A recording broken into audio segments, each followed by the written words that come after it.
Now this question on process state diagram was asked in 2009 for 2 marks. What the question says is that in the following process state transition diagram for a uniprocessor system, assume that there are always some process in the ready state. So what we can see that is a 5-state process state diagram, and it is a for a uniprocessor system. What uniprocessor system means that there can only be one process in running state at any time. Now we have to say which statement is true and which statement is false. The first statement is that if a process makes a transition D, which is from running state to terminate state, it would result in another process making transition A immediately from start to ready. Now we have said that the ready state, running state and blocked state, we call it the wait state.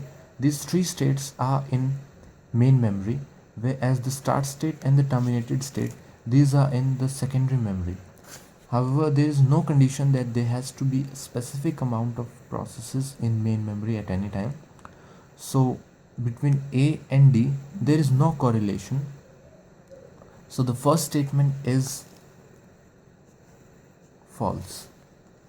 The second statement states a process P2 in blocked state can make transition E, while another process P1 is in running state.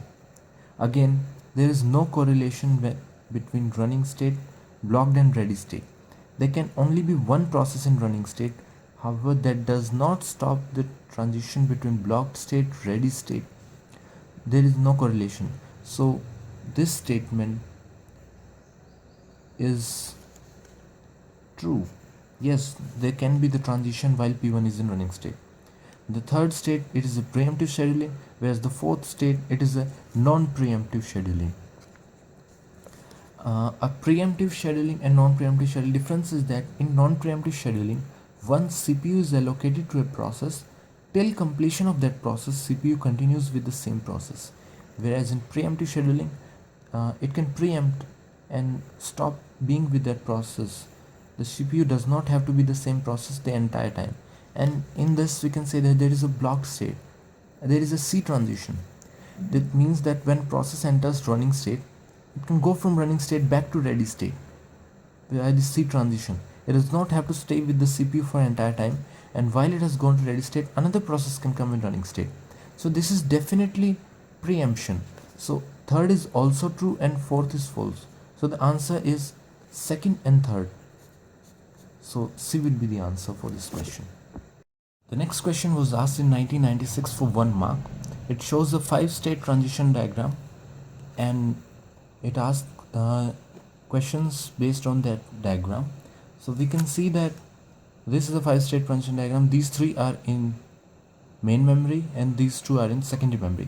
First of all, the option states that it is a batch operating system.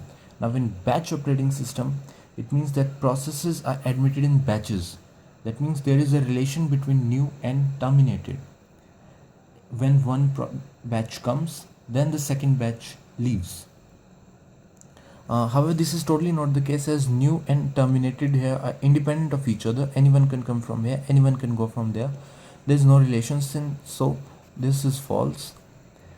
Second and third says preemptive and non-preemptive, and fourth is a uniprogram. A uniprogram means that there can only be one process in main memory. There are 3 states. That is definitely not the case. We have seen this 5-state diagram. This is also false. Now, as we saw in the last question, if there is a transition from running state to ready state, running to block to ready, this is definitely not non-preemptive and hence a preemptive. So A is true, B is true. So the answer for this question is B. This is a preemptive scheduler. Next question was asked in 1999 for 2 marks. The question is, which of the following actions are typically not performed by the operating system when switching context from process A to process B? So which does not happen when switching context? Number 1, saving current register values and restoring saved register values for process B. This is the definition of context switching, so of course it happens. The number 2 is changing address translation tables. Now this is needed because process is a part of main memory and we need this for logical addresses, physical addresses and everything. Option C is swapping out the memory image of processor A to the disk This is not required since we are in primary memory only. It would be required if we were swapping in and swapping out, but we are just context switching. This is not required for just remaining in primary memory. Now option D is invalidating the translation look aside buffer. This TLB is not related to this concept and is irrelevant to this concept. This you will learn in some other chapter. So the answer to this question is C, because we don't need that here. Now this next question was asked in 2006 for 1 mark. It states the process state transition diagram of an operating system is given below. Which of the following must be false about the operating system? This is a 5-state process state diagram, and we know that there is a transition from running to ready which is missing. That was used for preemptive scheduling. Since that is not present, the answer must be B. It uses preemptive scheduling. This is false since there is no transition from running to ready state. Now this question was asked in 2002 for 2 marks. Draw a process state transition diagram for an OS in which each processor is in one of the 5 states. So namely a 5 process state transition diagram. Created, ready, running, blocked, sleepaway or terminated. And only non-preemptive scheduling is used. So we have to draw a 5-state process state diagram, but it must be non-preemptive. We've learned to draw a preemptive. Now we must draw a non-preemptive. So we can use the help of this question. In this 2006 question, this was a non-preemptive. Just remove the state between running and ready, the transition between running and ready, and this is a non-preemptive. So these were the previous year GATE questions based on process state diagram. Thank you.